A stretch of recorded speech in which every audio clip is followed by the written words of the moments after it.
Lo primero que tenemos que hacer es descargar SQL Server en nuestra computadora. Para eso entramos a este enlace que es la página oficial de Microsoft para la descarga.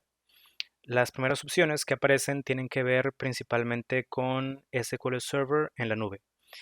Entonces eso no nos interesa ahorita. Vamos a ir un poquito más para abajo para descargar alguna de estas dos ediciones, ya sea la Developer o la Express. Ambas son SQL Server 2019.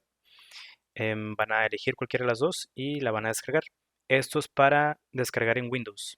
Yo la que escogí fue la versión Express. Ahora, un poquito más para abajo, tendremos las opciones para descargar tanto para Linux como una imagen de Docker.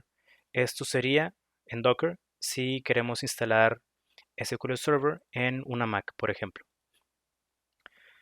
Pero bueno, en este video vamos a enfocarnos en la descarga de algunas de estas opciones para Windows.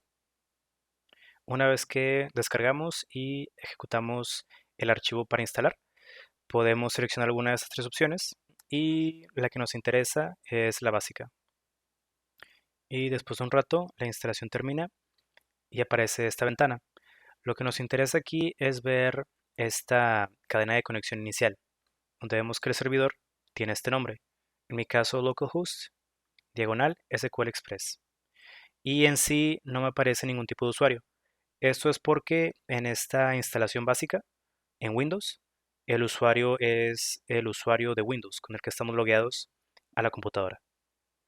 Así que este nombre del servidor lo podemos guardar, podemos copiar incluso toda la cadena, porque más adelante vamos a ocupar esa información.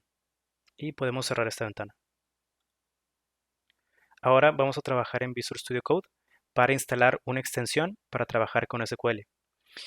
Entonces abrí aquí Visual Studio Code, me voy a la ventana de extensiones y la que vamos a buscar se llama MS SQL.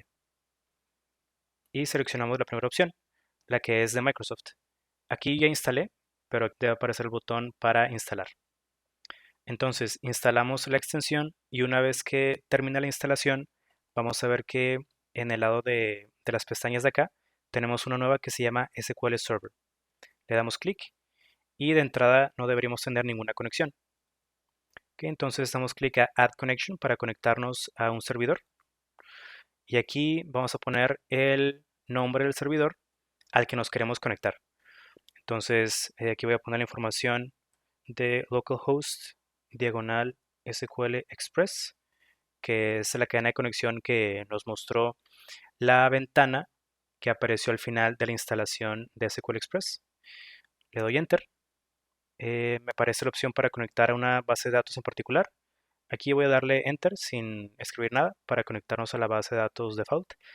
Y acá en tipo de autenticación, si hubiéramos generado un usuario, le daríamos a SQL Login, pero como no se generó un usuario, es decir, un usuario y una contraseña, vamos a darle a Integrated.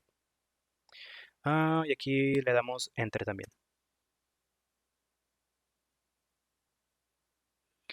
Y de esta forma ya estamos conectados al servidor localhost.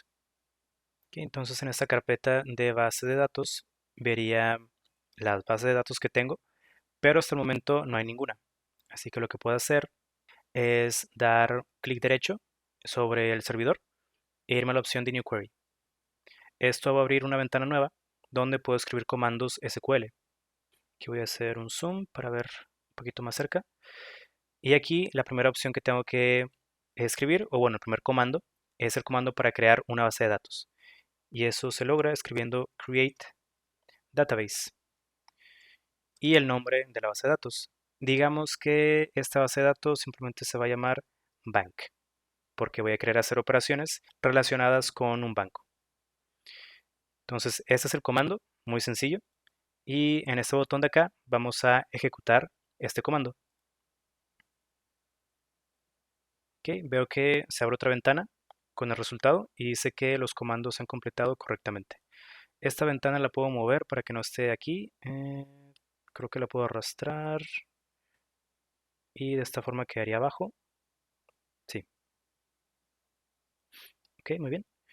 Entonces, ya con esto creé la base de datos. Puedo irme a esta carpeta de base de datos y clic derecho, darle refresh y ya aparece la base de datos bank.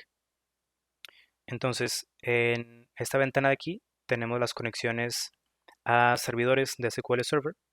En esta de abajo tenemos el historial de los comandos de SQL que hemos hecho, que por lo pronto es solamente un create database.